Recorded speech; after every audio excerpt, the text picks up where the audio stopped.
Hello my dear friends, welcome back to the channel. इस video series में हम देख रहे हैं Indian economy by Ramesh Singh.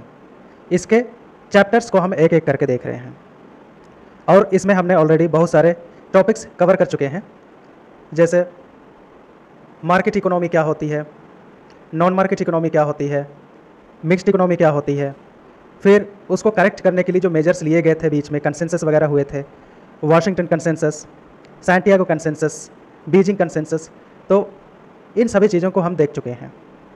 अब देखते हैं हम नेशनल इनकम को, जीडीपी क्या है, एनएनपी क्या है, तो ये सारी चीज़ें हम देखते हैं। आइए स्टार्ट करते हैं चैप्टर को।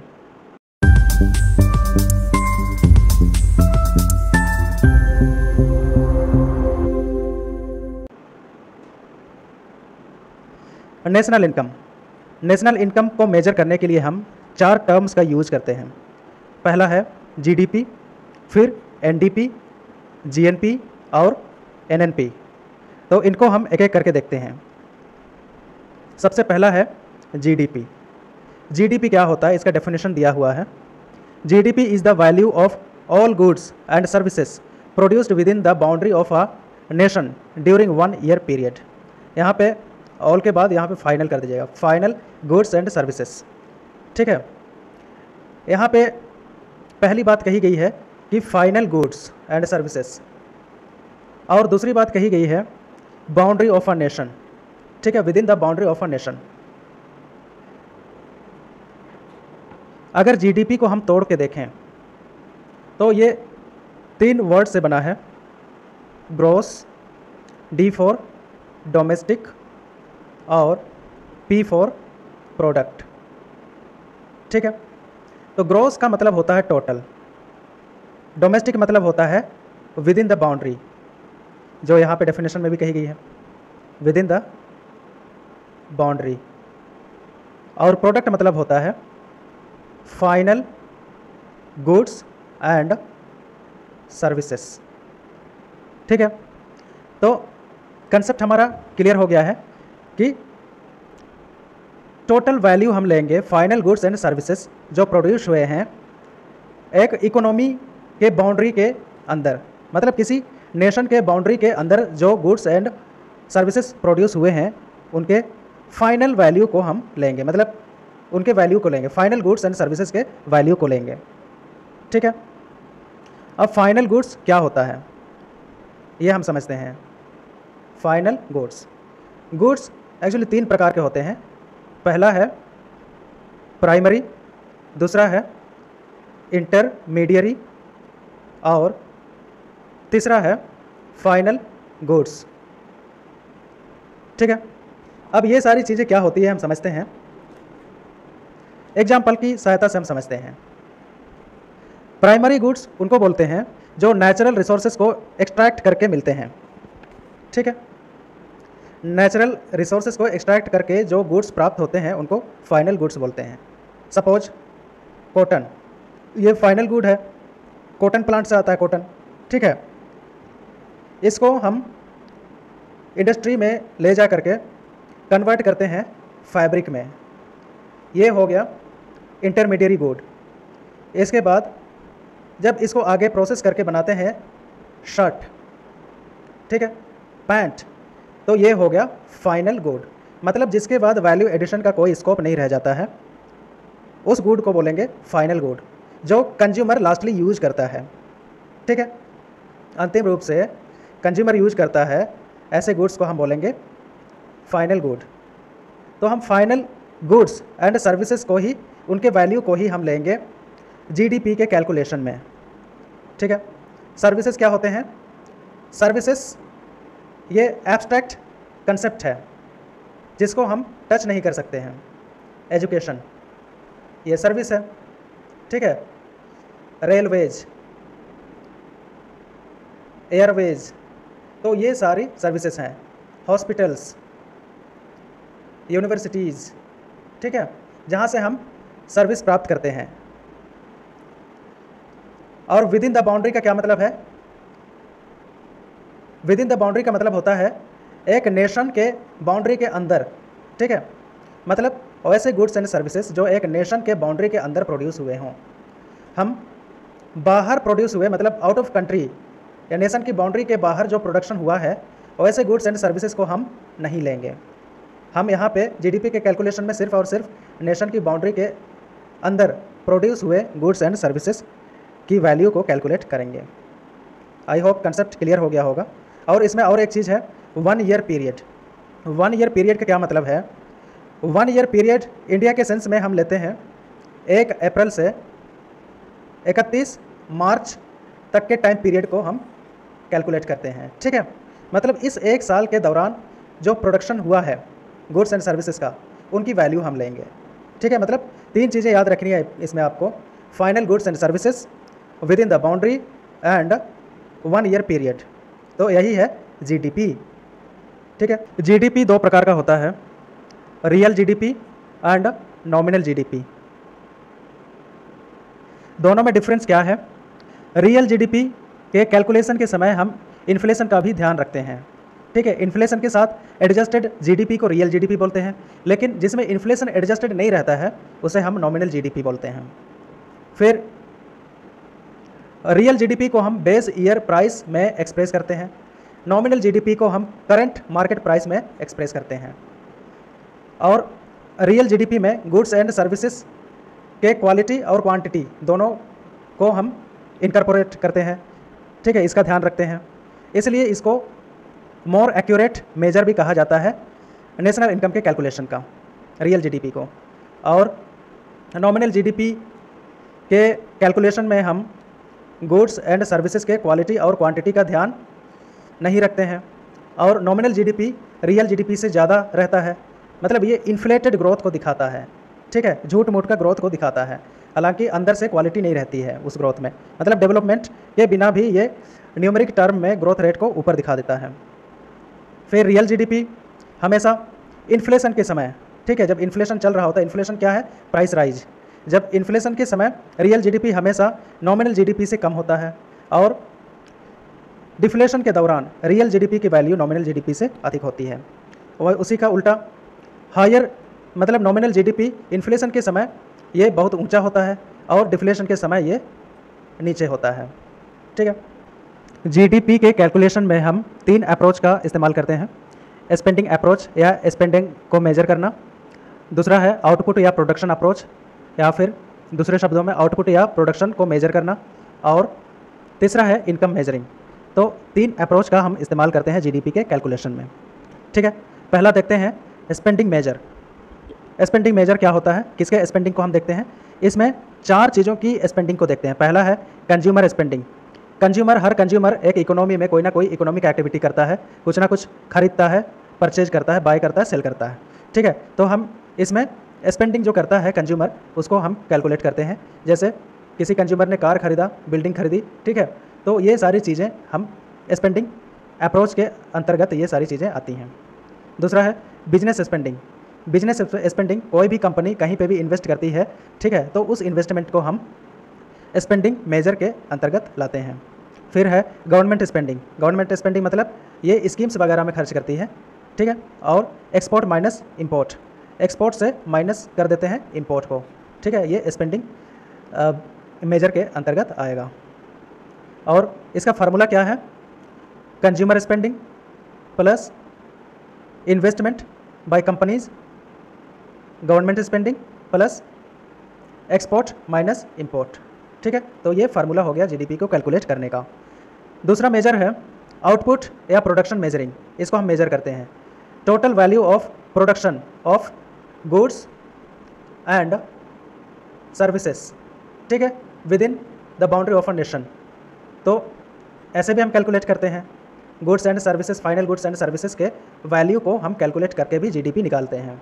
और तीसरा अप्रोच है इनकम मेजरिंग। इनकम मेजरिंग के अंतर्गत क्या क्या आता है? इसमें जो भी इनकम कमाते हैं, ठीक है, income earned bye factors of production.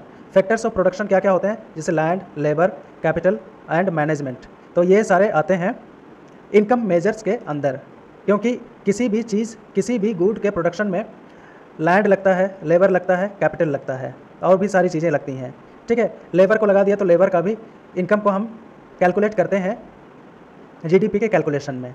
और किनके इनकम को कैलकुलेट करेंगे? गवर्नमेंट के जो इनकम्स होते हैं, सेल्स टैक्स पर इनकम लगाती है गवर्नमेंट, तो उसे हम लेंगे जीडीपी के कैलकुलेशन में। फिर हम नेट फॉरेन फैक्टर इनकम, ठीक है, फॉरेन फैक्टर इनकम, इसको भी हम इनकॉर्पोरेट करते हैं जीडीपी के कैलकुलेशन में, ठीक है। जीडीपी का यूज़ क्या है, जीडीपी को हम किन किन चीज़ों में यूज करते हैं। जीडीपी का यूज़ होता है calculation of economies growth rate, ठीक है। इकोनॉमी के ग्रोथ रेट को हम कैलकुलेट करते हैं, तो इसके लिए हम जीडीपी का इस्तेमाल करते हैं। ग्रोथ रेट क्या होता है आप जानते हैं, ठीक है। सपोज़ लास्ट ईयर इंडिया की जीडीपी $100 बिलियन रही थी, ठीक है, और इस साल जीडीपी हो गई $107 बिलियन, तो ये 7% ग्रोथ कर रही है इंडिया की इकोनॉमी, ये हम कहते हैं, ठीक है। फिर ये क्वांटिटेटिव ग्रोथ को दिखाता है, ठीक है, ना कि क्वालिटेटिव ग्रोथ को। जीडीपी क्योंकि टर्म्स में बात होती है, जीडीपी की वैल्यू इतना है, ठीक है, पिछले साल इतनी थी अब इतनी है, ठीक है, इस परसेंट से ग्रो कर रही है, तो सिर्फ क्वांटिटेटिव ग्रोथ की बात होती है, क्वालिटेटिव ग्रोथ की बात नहीं होती है।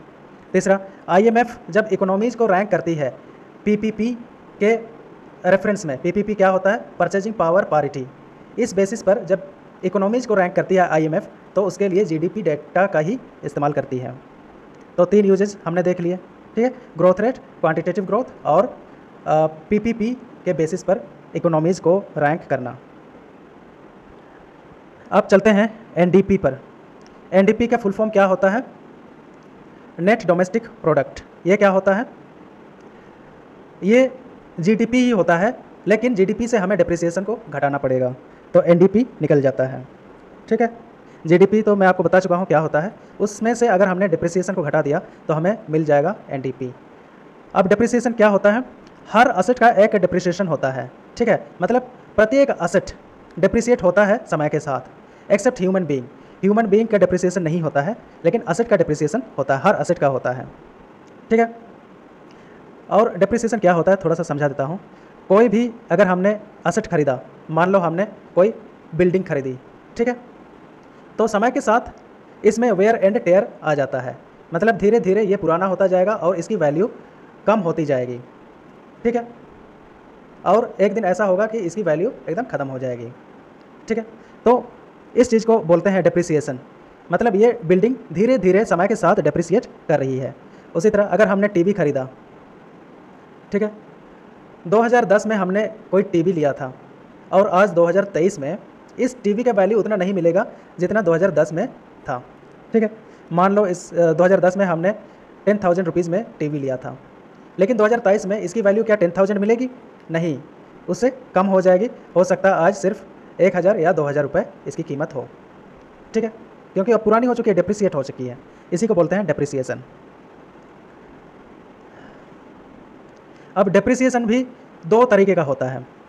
एक डिप्रिसिएशन तो ये हमने समझा अभी कि किसी असेट की कीमत धीरे धीरे घट जाती है, एक निश्चित रेट के साथ डिप्रिसिएशन रेट तय करती है सरकार। कौन तय करती है, ministry of commerce and industry, ये गवर्नमेंट ऑफ इंडिया की मिनिस्ट्री है, तो यही डिसाइड करती है कि डिप्रिसिएशन रेट किस असेट के लिए कितना होना चाहिए, ठीक है। डिप्रिसिएशन 2 प्रकार का होता है, एक तो मैंने समझा दिया यहाँ पे, असेट की क्वालिटी और वैल्यू घट जाती है, उसको डिप्रिसिएशन कहते हैं। दूसरा डिप्रिसिएशन क्या होता है, मनी के टर्म में डिप्रिसिएशन होता है, जब डोमेस्टिक करेंसी की वैल्यू फॉरेन करेंसी की तुलना में कम हो जाए, तो इस चीज़ को भी हम डिप्रिसिएशन कहते हैं, और वो भी जब इसको हम फ्रीली फ्लोट कर रहे हैं, ठीक है, करेंसी को, और मार्केट फोर्सेस तय कर रही हैं, मतलब करेंसीज को कंपेयर कर रही है मार्केट फोर्सेस, और फॉरेन करेंसी की तुलना में डोमेस्टिक करेंसी गिर गई, मतलब इसकी कीमत गिर गई, तो इस चीज़ को भी हम कहते हैं डिप्रिसिएशन, ठीक है। जैसे आप न्यूज़ में हमेशा सुनते रहते हैं कि डॉलर के मुकाबले रुपए की कीमत गिर गई, तो वो डिप्रिसिएशन है। याद ही ये डिप्रिसिएशन तय हो रहा है मार्केट फोर्सेस के द्वारा, ठीक है। NDP is always lower than GDP, और एनडीपी का वैल्यू हमेशा जीडीपी से कम होता है, क्योंकि एनडीपी जीडीपी में से डिप्रिसिएशन घट जाता है, तो एनडीपी का वैल्यू हमेशा लोअर रहता है।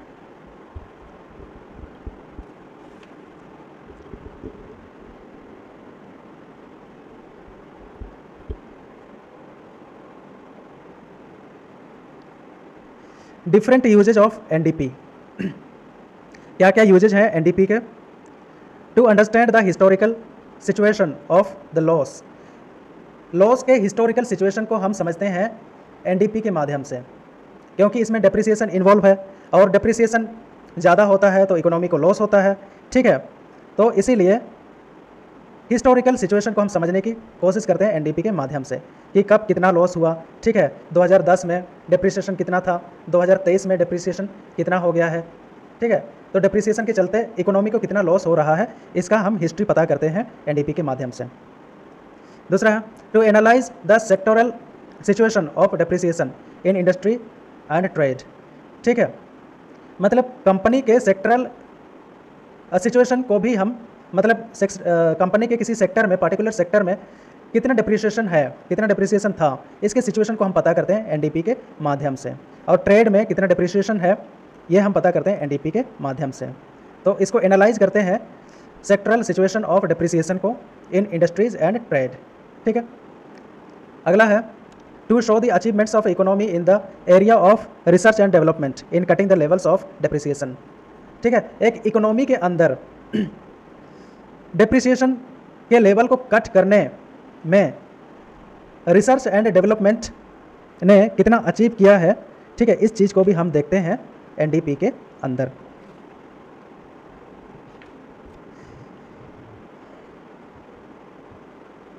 तो क्या आप बता सकते हैं कि डेप्रिसिएशन, क्या हम इसको जीरो कर सकते हैं? इसको जीरो हम कभी नहीं कर सकते हैं, ठीक है। लेकिन आज के डेट में मॉडर्न इकोनॉमिस्ट्स कई तरह के सॉल्यूशन निकालते हैं, क्योंकि डेप्रिसिएशन से इकोनॉमी को लॉस होता है, इसलिए कई तरह के टेक्निक निकालते हैं जिससे डेप्रिसिएशन को जीरो तक नहीं लाया जा सकता है। जैसे बॉल बेयरिंग, ये एक कंसेप्ट है। फिर लुब्रिकेंट, ठीक है। ये इन कंसेप्ट्स के माध्यम से इकोनॉमिस्ट्स क्या करते हैं, डेप्रिसिएशन को जीरो करने से बचते हैं। अच्छा, एनडीपी की लिमिट क्या होती है? एनडीपी की लिमिट ये होती है कि एनडीपी को हम कंपैरेटिव इकोनॉमिक्स में हम इस्तेमाल नहीं कर सकते हैं। कंपैरेटिव इकोनॉमिक्स का मतलब क्या होता है कि जब इकोनॉमीज़ को कंपेयर करते हैं, नेशनल इनकम, मतलब इकोनॉमीज़ के नेशनल इनकम को जब कंपेयर करते हैं तो उसमें हम एनडीपी का इस्तेमाल नहीं करते हैं। आईएमएफ किसका इस्तेमाल करती है? जीडीपी का इस्तेमाल करती है नेशनल इनकम के कैलकुलेशन में। मतलब कई इकोनॉमीज़ को जब कंपेयर करती है आईएमएफ तो उसमें इकोनॉमीज़ के जीडीपी के डेटा का ही इस्तेमाल किया जाता है आईएमएफ के द्वारा। अब समझते हैं जीएनपी क्या होता है। जीएनपी का फुल फॉर्म होता है ग्रॉस नेशनल प्रोडक्ट। जीडीपी में जब इनकम फ्रॉम अब्रॉड को जोड़ दें तो ये होता है जीएनपी प्राप्त हो जाता है, ठीक है। जीडीपी का कैलकुलेशन हमने देखा था। जीडीपी को कैसे निकालते हैं? ये किसी बाउंड्री के अंदर प्रोड्यूस हुए गुड्स एंड सर्विसेज के वैल्यू को ही जीडीपी कहते थे, ठीक है। सिर्फ ये बाउंड्री के अंदर का प्रोडक्शन दिखाता था और बाहरी कंट्री से इंपोर्ट किया हुआ गुड्स एंड सर्विसेज की वैल्यू को हम नहीं लेते थे। लेकिन जीएनपी में इनकम फ्रॉम अब्रॉड को भी शामिल करते हैं। इनकम फ्रॉम अब्रॉड, बाहरी देश से आया इनकम, तीन प्रकार का हो सकता है, मतलब तीन सोर्सेज से आते हैं। एक तो है प्राइवेट रेमिटेंस। प्राइवेट रेमिटेंस मतलब क्या होता है?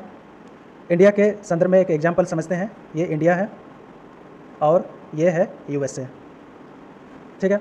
इंडियन नेशनल कोई यूएसए में रहता है तो वो अपनी फैमिली को पैसे भेजेगा, तो वो हो गया इंडिया के लिए रेमिटेंस, ठीक है। उसी तरह यूएस का कोई अगर नेशनल इंडिया में रहता है और यूएसए को पैसे भेजेगा अपनी फैमिली के पास, तो वो हो गया यूएसए के लिए रेमिटेंस। तो 2023 में, बहुत पहले से ही, लेकिन 2023 में भी India top most private remittance recipient बना है, ठीक है। और ये आंकड़े कौन जारी करता है? World bank. फाइनेंशियल ईयर 2022 में इंडिया को टोटल रेमिटेंस प्राप्त हुए थे $89.1 बिलियन, ठीक है। वहीं फाइनेंशियल ईयर 2023 में इंडिया को प्राप्त हुए $112.5 बिलियन। यहाँ पे सीधा सीधी 26% का उछाल देखने को मिला। और इंडिया अभी बना हुआ है top most recipient of private remittances, ठीक है। और सबसे ज़्यादा रेमिटेंस कहाँ से आता है? यूएसए से। दूसरे नंबर पे है यूएई, मतलब यूएई से दूसरे नंबर पर रेमिटेंसेस ज़्यादा आते हैं। इसी तरह फिर है यूके, फिर है सिंगापुर, तो इस तरीके से है। तो इंडिया हमेशा गेनर रहा है, ठीक है। अगला है interest on external loans. External loans का क्या मतलब है? इंडिया किसी को लोन देता भी है, किसी फॉरेन कंट्री को, ठीक है, मतलब लेंड भी करता है, और किसी फॉरेन कंट्री से ये लोन लेता भी है, बोरो भी करता है, ठीक है। जिस कंट्री को लोन लेंड करता है, मतलब देता है, वहाँ से इंटरेस्ट प्राप्त होता है, इंटरेस्ट प्राप्त होता है, और जिस कंट्री से ये बोरो करता है उसको इंटरेस्ट देना होता है, ठीक है। जो इंटरेस्ट आता है इंडिया में उसको बोलते हैं इनफ्लो ऑफ इंटरेस्ट, और जो इंडिया बाहर भेजता है उसको बोलते हैं आउटफ्लो ऑफ इंटरेस्ट। इनफ्लो और आउटफ्लो दोनों का बैलेंस देखें, ठीक है, तो ये दोनों हो सकता है, पॉजिटिव भी हो सकता है, नेगेटिव भी हो सकता है। लेकिन इंडिया के केस में ये हमेशा नेगेटिव रहा है। नेगेटिव क्यों रहा है? कि इंटरेस्ट आउटफ्लो इंडिया से ज़्यादा होता है, क्योंकि इंडिया फॉरेन कंट्री से लोन लेता ज़्यादा है और देता कम है। बहुत सारे कंट्रीज से, जैसे इंटरनेशनल ऑर्गेनाइजेशन से, IMF, वर्ल्ड बैंक, तो इन सब से लोन बहुत ज़्यादा लेता है इंडिया। ADB हो गया, ठीक है, जापान, तो इन सब से लोन लेता ज़्यादा है और बाहर लोन कम देता है, तो इसलिए इंटरेस्ट आउटफ्लो ज़्यादा होता है। अगला है एक्सटर्नल ग्रांट्स। एक्सटर्नल ग्रांट्स भी दो तरह के होते हैं। एक तो इंडिया ग्रांट्स किसी देश को देता है और किसी देश से लेता भी है, ठीक है। लेकिन आज के डेट में इंडिया ग्रांट्स देता ज़्यादा है, मतलब ग्रांट आउटफ्लो ज़्यादा होता है, ग्रांट इनफ्लो कम होता है। ग्रांट इनफ्लो होता है तो जैसे UNDP वगैरह से होता है ना, लेकिन ग्रांट आउटफ्लो ज़्यादा होता है। अब इनकम फ्रॉम अब्रॉड के सोर्सेस को मिला लें सभी को, तो इसमें एक बैलेंस बनेगा, नेट बैलेंस, ठीक है। मतलब इनफ्लो और आउटफ्लो के बीच नेट बैलेंस बनेगा, जो दोनों हो सकता है, पॉजिटिव भी हो सकता है, नेगेटिव भी हो सकता है। लेकिन इंडिया के सेंस में ये नेगेटिव है, क्योंकि इंटरेस्ट आउटफ्लो ज़्यादा होता है और इंटरेस्ट इनफ्लो कम होता है, ठीक है। और ग्रांट्स भी इंडिया ज़्यादा देता है लेकिन लेता कम है, इसलिए ये इंडिया के लिए नेगेटिव बनता है ये। इसलिए यहाँ का कैलकुलेशन भी GNP का कैलकुलेशन, जिसमें हम GDP में इनकम फ्रॉम अब्रॉड को जोड़ते हैं, ये हमेशा इंडिया के लिए नेगेटिव हो जाता है। इनकम फ्रॉम अब्रॉड घट जाता है क्योंकि इनकम फ्रॉम अब्रॉड कम होता है और इंडिया हमेशा ट्रेड डेफिसिट में चला जाता है, ठीक है, करंट अकाउंट डेफिसिट बन जाता है इंडिया का। तो आई होप GNP का कंसेप्ट आप समझ गए होंगे। अब डिफरेंट यूजेज ऑफ GNP क्या है? मोर एग्जॉस्टिव कंसेप्ट है ये, मतलब ज़्यादा विस्तृत कंसेप्ट है, डिटेल्ड कंसेप्ट है, ठीक है। और ये इंटरनल और एक्सटर्नल स्ट्रेंथ ऑफ इकोनॉमी दोनों को दिखाता है,